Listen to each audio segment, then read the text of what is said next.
안녕하세요. 노잼 엑셀을 꿀잼으로 만들어드리는 로사쌤입니다. 거래 명세표를 입력할 때 담당자 이름, 전화번호, 팩스번호 이러한 항목을 매번 수시로 입력하고 바꿔야 한다면 너무 귀찮고 번거롭죠?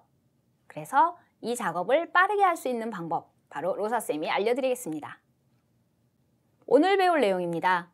특정 항목을 선택하면 관련 자료가 자동으로 입력되는 기능이에요. 영상으로 살펴볼까요? 상호에서 목록 단추를 누르고 하나를 선택하면 관련 담당자와 주소, 전화번호, 팩스번호가 모두 바뀝니다. 이렇게 되면 한 번만 입력을 해놓고 나서부터는 매번 이러한 자료를 수시로 입력할 필요가 없어서 정말 편리하겠지요? 어떤 기능을 이용하는지 살펴보도록 하겠습니다. 오늘 활용할 기능들입니다. 먼저 이름 정의라는 기능을 배우게 되는데요. 이름 정의는 언뜻 필요 없어 보일 수도 있지만 많은 양의 범위를 쉽게 사용하고자 할 때 필요합니다. 그리고 특정 범위를 다른 시트에서 함수에 활용하고자 할 때도 매우 유용합니다. 그래서 이름 정의하는 방법 배워볼 거고요.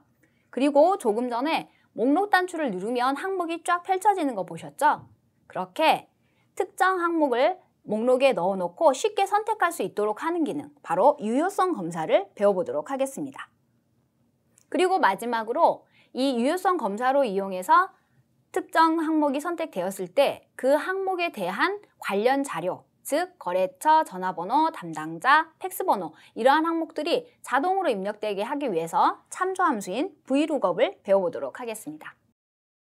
자, 먼저 이름 정의를 활용하는 방법부터 살펴보도록 하겠습니다. 이름 정의는 특정 범위의 자료를 자주 활용하거나 또는 다른 시트의 함수에서 활용하고자 할 때 사용하면 매우 편리한 기능입니다. 이름 정의를 하기 위해서는 먼저 범위 지정을 하고 이름 상자에 원하는 이름을 입력한 후 엔터를 치면 됩니다. 영상으로 살펴볼게요. 상호 부분을 범위 지정한 후에 이름 상자에 상호를 입력하고 엔터를 칩니다. 담당자 부분을 범위 지정하고 이름 상자에 담당자를 입력하고 엔터를 칩니다. 이때 엔터를 친다는 것이 매우 중요합니다. 엔터를 입력하지 않아서 아까 입력했는데 왜 안 되지? 하시는 경우가 되게 많습니다. 그래서 꼭 마지막에 엔터를 입력하시기 바랍니다. 자, 그런데 이렇게 직접 범위를 지정해서 이름 정의를 하기에는 너무 많은 자료일 경우도 있습니다. 이럴 때는 선택 영역에서 만들기라는 기능을 이용하시면 훨씬 편리하고 빠릅니다. 살펴볼게요. 선택 영역에서 만들기를 활용하기 위해서는 먼저 모든 자료를 범위 정합니다. 일반적으로 표 전체인 경우가 많기 때문에 컨트롤 A를 많이 활용합니다. 만약 표의 일부만을 지정하고자 한다면 컨트롤 쉬프트 방향키를 이용하지요. 그리고 수식 탭에서 선택 영역에서 만들기라는 기능을 이용합니다. 거기에서 첫 행과 왼쪽 열이 둘 다 선택이 되어 있는데 왼쪽 열은 해제하고 첫 행만 체크된 채로 확인을 누릅니다. 이렇게 되면 이름이 알아서 정의가 되었는데요. 수식 탭에서 이름 관리자를 누르면 어떻게 이름 정의 되었는지 확인하실 수가 있습니다. 자, 그러면 선택 영역에서 만들기를 어떻게 활용하는지 영상으로 살펴보도록 하겠습니다. 먼저 표의 특정 셀을 클릭하고 컨트롤 A를 누릅니다. 그리고 수식 탭을 클릭하고 선택 영역에서 만들기를 클릭합니다. 두 가지 항목이 선택되어 있는데 왼쪽 열은 해제하고 첫 행만 체크된 채로 확인합니다. 그리고 표 전체의 이름을 주기 위해서는 저렇게 이름 상자에 이름을 직접 입력하고 엔터를 누릅니다.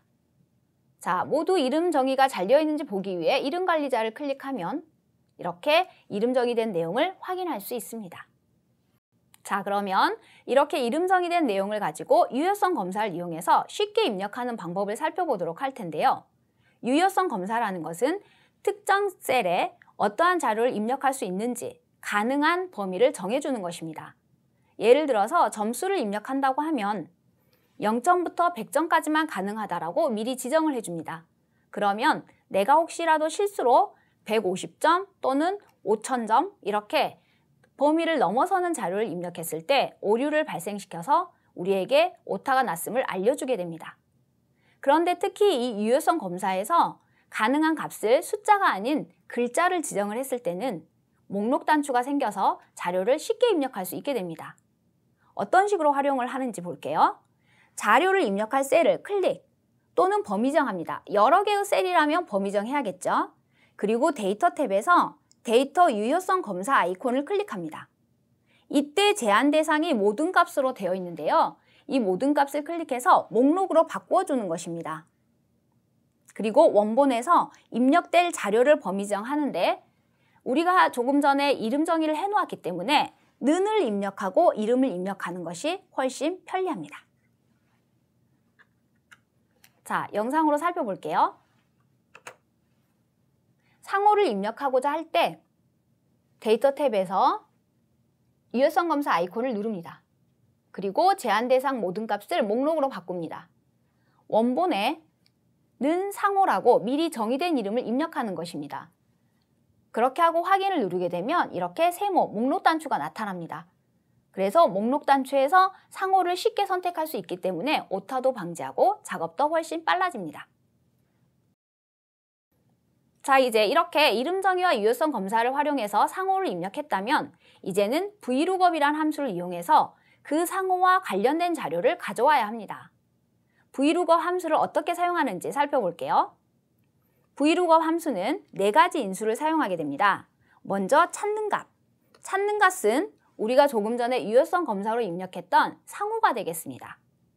그 상호에 해당하는 거래처 담당자명, 팩스 번호를 찾을 것이기 때문에 찾는 값은 유효성 검사가 들어간 칸입니다. 그리고 이 값에 관련된 자료가 입력되어 있는 범위를 지정합니다. 범위를 지정하게 되는데 우리가 조금 전에 이름 정의를 이용해서 거래처 목록이라고 범위를 잡아놓았기 때문에 그 이름을 쓰셔도 됩니다. 그리고 마지막으로 그 많은 자료 중에서 어떠한 값을 표시하고 싶은지 열번호를 입력합니다. 만약 전화번호가 2번째 있다면 2라고 입력하고 담당자가 3번째 있다면 3이라고 입력을 하고 이렇게 열번호를 입력합니다. 그리고 이제 중요한 부분이 선택사항입니다. 선택사항은 0과 1, 2가지 중에 하나를 입력하게 되는데 일반적으로 문자일 때는 꼭 0을 입력하셔야 합니다. 0은 정확한 값을 찾아라 라는 의미입니다. 0을 입력하지 않으면 대충 비슷한 단어를 찾기 때문에 원치 않는 값이 표시될 수 있습니다. 그리고 2를 쓰거나 또는 생략하는 방법은 찾는 값이 숫자일 때 활용합니다.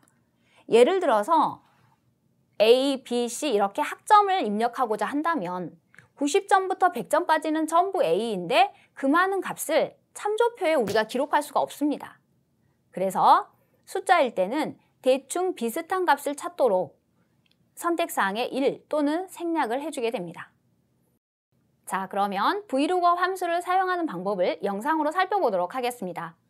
지금 이름이 김희연으로 나타나 있는데요. 김희연에 해당하는 전화번호와 주소가 자동으로 입력되도록 하고 싶습니다. 그럴 때 VLOOKUP 함수를 사용하는데요. 찾을 값은 뭐가 될까요? 바로 김희연이 되겠죠. 그리고 범위를 잡아주게 됩니다. 그런데 이때 주의하실 점이 있습니다. 범위를 잡을 때 이 번호 부분은 추가해서는 절대 안 됩니다. VLOOKUP에서 범위를 잡을 때는 찾을 값이 있는 열부터 범위를 잡아야 합니다. 그 부분이 매우 중요합니다. 그래서 범위는 김희연부터 인천시 연수구까지 잡게 됩니다. 그리고 찾고자 하는 열번호 바로 입력을 하게 되는데 전화번호는 범위 중에서 2번째 열이기 때문에 2를 입력합니다. 그리고 마지막에 찾는 값이 문자이기 때문에 정확한 값을 찾기 위해서 0을 입력합니다. 주소도 마찬가지가 되겠죠. 주소는 찾을 값이 김희연이고 범위는 김희연부터 인천시 연수구까지입니다. 그리고 적을 값이 있는 열번호는 바로 3번이 되겠죠. 그리고 나서 마지막에 문자이기 때문에 0을 입력하게 됩니다. 한번 볼까요? VLOOKUP을 입력하고 찾을 값을 클릭, 그리고 범위를 잡습니다. 그리고 전화번호가 2번째 열이기 때문에 2를 쓰고 찾는 값이 문자이기 때문에 0을 씁니다. 주소는 VLOOKUP을 쓰고 찾는 값 클릭, 범위 드래그, 열번호 3, 그리고 정확한 값을 찾기 위해 0을 입력합니다. 이렇게 됐죠. 그래서 김희연을 만약에 클릭해서 다른 이름으로 바꾸게 되면 그에 해당하는 전화번호와 주소가 표시될 것입니다. 자, 그럼 실습을 통해서 오늘 배운 내용을 살펴보도록 하겠습니다. 이렇게 거래 명세표에 상호를 입력하고 상호가 입력되면 담당자 주소, 전화번호, 팩스번호가 자동으로 표시되게 하는 기능입니다. 먼저 이름 정의를 하는 것이 편하다고 했죠. 거래처 목록이 입력된 시트를 클릭하고 이름 정의를 하겠습니다. 이렇게 많은 양의 자료가 입력되어 있을 때 이름 정의는 선택 영역을 이용하면 편하다라고 했습니다. 먼저 표 중의 일부를 클릭하고 컨트롤 A를 눌러서 표 전체를 범위 지정합니다. 그리고 수식 탭에서 선택 영역에서 만들기를 클릭합니다. 이때 첫 행이라는 것은 상호 내용의 이름을 상호로, 그리고 비열, 담당자 내용의 이름을 담당자로 지정한다는 뜻입니다.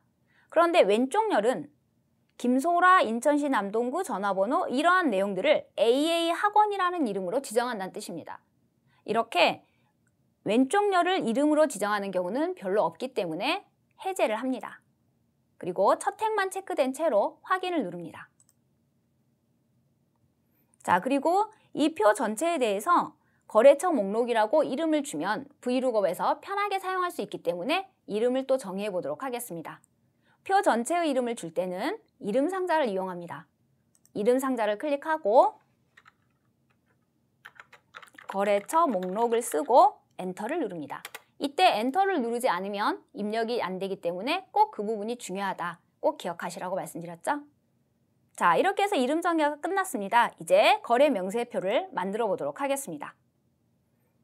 상호를 입력할 건데요. 상호는 유효성 검사를 이용해서 목록에서 쉽게 선택하도록 할 겁니다. 그래서 상호 옆 칸을 클릭하고 데이터 탭으로 갑니다. 유효성 검사는 데이터 탭에 있습니다. 데이터 탭에서 유효성 검사 아이콘을 클릭합니다. 제한 대상이 모든 값으로 되어 있는데요. 이거를 눌러서 목록으로 바꿔줘야 합니다. 그리고 원본을 클릭해서 상호가 입력될 것이기 때문에 정의된 이름 상호를 사용합니다. 그런데 이름을 정의했을 때는 그냥 상호를 쓰면 안 되고 는을 꼭 붙여야 합니다. 등호가 없으면 이름으로서 정의하지 않고 엑셀이 그냥 상호라는 글자로서만 인식하기 때문입니다. 는을 누르고 상호라고 입력하고 확인을 누릅니다. 자, 그러면 옆에 목록 단추가 생겼습니다. 눌러보면 이렇게 AA학원, BB학원, 상호를 쉽게 선택할 수 있도록 되었습니다. 자, 이제 브이룩업 함수를 이용해서 상호에 해당하는 담당자와 주소 등을 찾아보도록 하겠습니다. 담당자란을 클릭하고 는 브이룩업, VL 누르고 탭키를 누르시면 빠릅니다. 그리고 찾는 값은 바로 위에 있는 AB 상사가 되겠죠? 클릭을 합니다. 컴마. 그리고 전체 범위를 입력해야 하는데 범위는 조금 전에 우리가 거래처 목록이라고 이름 정의를 해두었기 때문에 한영키를 누르고 이름을 쓰시면 빠릅니다. 컴마. 자, 이제 그 거래처 목록에서 담당자가 몇 번째 열인지 열 번호를 입력해야 합니다. 담당자가 두 번째 열이기 때문에 2를 입력합니다. 그리고 찾는 값이 문자일 때는 꼭 뭘 입력해야 한다고 했죠? 0이지요. 콤마를 누르고 0을 누릅니다. 가로를 닫아서 엔터를 치면 AB 상사의 담당자가 표시되었습니다. AB 상사를 눌러서 BB 학원으로 바꾸게 되면 담당자가 바뀌지요. 자, 나머지 셀도 한번 같은 방법으로 이용해 보도록 하겠습니다. 주소를 입력하겠습니다. 다시 한영키를 누르고 는 VL 탭키를 누릅니다. 찾는 값은 상호 BB 학원입니다. 컴마. 참조할 범위는 거래처 목록입니다. 컴마. 주소의 열번호는 3입니다. 그래서 3을 입력하고 컴마. 정확한 값을 찾기 위해서 0을 입력합니다. 가로를 닫고 엔터. 같은 방법으로 전화번호도 하겠습니다. 는 VL 탭 찾는 값 클릭 컴마 참조할 범위 거래처 목록 컴마 자, 전화번호는 열번호가 4입니다. 그래서 4를 입력하고 컴마 정확한 값을 찾아야 하기 때문에 0 가로 닫고 엔터. 자, 이제 팩스 번호 마지막으로 찾아볼게요. 는 VL 탭키를 누르고 찾는 값 상호 클릭 컴마 참조할 범위는 거래처 목록입니다. 컴마 이제 팩스 번호는 몇 번째일까요? 5번째겠죠? 자, 그래서 5 컴마 정확한 값을 찾아야 하니까 0 가로 닫고 엔터를 누릅니다. 자, 이제 그러면 BB학원을 눌러서 다른 항목으로 변경해 볼게요. AC마트로 누르면 이름과 주소, 전화번호, 팩스번호가 모두 바뀝니다. 마찬가지로 BA마트를 누르면 또 이렇게 바뀌죠. 자, 이렇게 오늘 또 새로운 기능을 배웠습니다. 오늘 배운 내용도 잘 공부하셔서 멋지게 활용하시기 바랍니다. 여러분의 귀차니즘을 도와드리는 로사쌤이었습니다. 감사합니다.